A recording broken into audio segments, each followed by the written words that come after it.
Welcome back. So in the last problem, we have discussed no return type and arguments. Okay, the same example that we have taken addition of the two numbers. Now in this particular session, we'll be talking about return type and arguments. Okay, so last class we have already said, so I'm repeating again return types. Sorry, the arguments. We have two arguments because we are talking of addition of two numbers. The arguments are num1 and num2. Okay, and in this particular function call, we are passing these two particular the values. Okay, num1 and num2. Okay, and in add underscore 2, we have declared under num1 and num2. Okay, and in sum and sum equal to num1 plus num2 and then display it.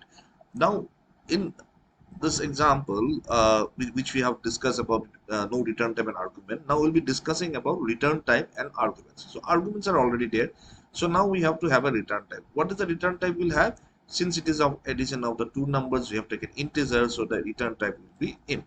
Okay, so same I will change here to int, int. Okay, yes. Now the thing is that it is returning. So as I was telling you, that example of return type with no argument. So somewhere we have to catch this, value that has been returned by this function. So I will declare what here the sum. Okay, and I will write here sum equal to add the two numbers, and I will copy this, and I will put it here. Okay, right, and we said this is inside main function. So when you call this function, this num1 and num2 will be passed out here. Okay, so sum equal to num1 plus num2. Okay, and then we'll print it in the function itself. Okay, to see whether what is the value coming up, and then since it has to return, so we have to write return here. What is return? What you are returning? Sum. Okay, right, let me revisit and explain it again to you. So we are talking about return type and arguments. So we are talking about addition of two numbers. So we have a function named add underscore two arguments. We have put num1 and num2. Okay, and the return type is int. So in the main function also we have declared num1 and num2. Last session we discussed that these two are this variable inside function. This is inside of add inside the main function, inside the add underscore. So two different. So okay, so now in sum, so I enter the first number stored in num1, enter the second number stored in the num2.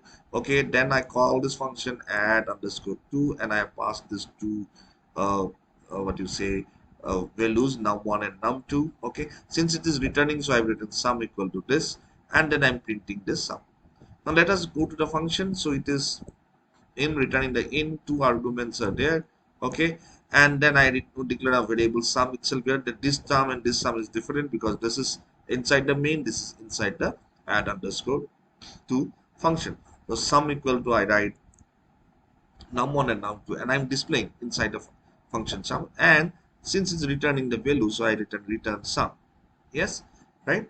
So let me save this program and let me execute it. Okay, first number 34, second number 66. Oh, so we got the answer. So the sum of two numbers inside the function is 100, and the sum of two numbers inside the main function is 100. That means that we have returned this value, what we have calculated inside what we have calculated inside the add underscore 2, and that return value has been stored in the sum, and that has been displayed. Okay, so let me summarize again. So return type and argument. So we have a return type.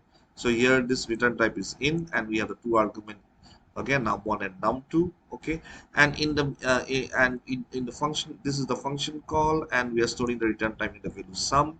Okay, and in the main function we have asked the user to enter the value, right? And in this particular function we have also taken two a variable num1 num2.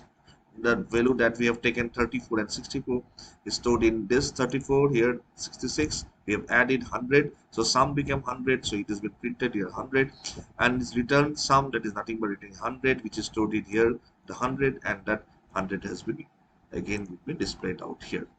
Okay, so that's what the return type and argument.